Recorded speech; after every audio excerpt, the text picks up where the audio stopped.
Alors, bonjour à toutes et à tous. Voyez-vous, tout ce que vous multipliez par 0 ne vous donnera qu'un seul et unique résultat, c'est bien 0. Aujourd'hui, beaucoup de grands critiques des réalisations de Ouattara pilulent partout, dans certains partis politiques. Mais c'est parce qu'il y a un existant qu'on peut critiquer. C'est parce qu'il y a quelque chose qu'on peut critiquer. C'est parce que quelque chose a été fait depuis cette dernière décennie que les gens peuvent critiquer. Mais hier, parce que nous sommes aussi contemporains de l'époque passée, avant l'ère Ouattara, qu'est-ce qu'il en était? Tous les problèmes que rencontrait le peuple ivoirien, le président d'alors ne trouvait que des excuses. Il nous offrait toujours une soupe insipide, difficile à avaler, une pilule impossible à avaler, mais qu'il nous forçait à avaler. On voyait ici la corniche, le cas de la corniche. À chaque pluie diluvienne en Abidjan, cette corniche était inondée. Impossible de pouvoir passer. Impossible de relier Abidjan Nord à Abidjan Sud. Catastrophique. Nous prenons les deux villes portuaires de la Côte d'Ivoire, notamment Abidjan et San Pedro.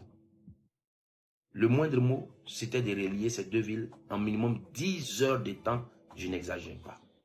Parce que la côtière qui pouvait relier facilement ces deux villes était extrêmement dégradée et impossible à pratiquer.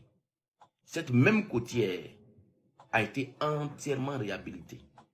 Et aujourd'hui, Abidjan est relié à San Pedro en moins de 3 heures, maximum 3h30.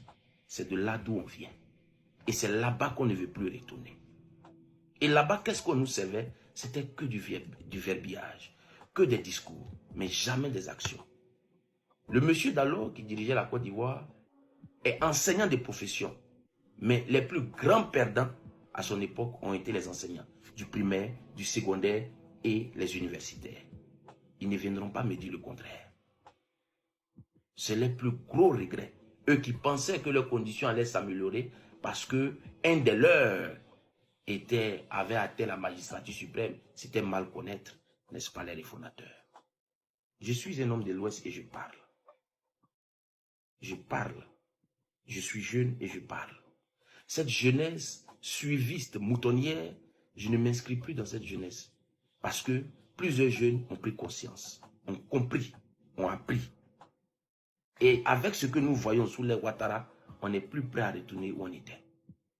Comprenez de quoi il s'agit. Quand nous prenons le grand centre, qui, à part Ouattara, a pérennisé l'héritage d'Oufou?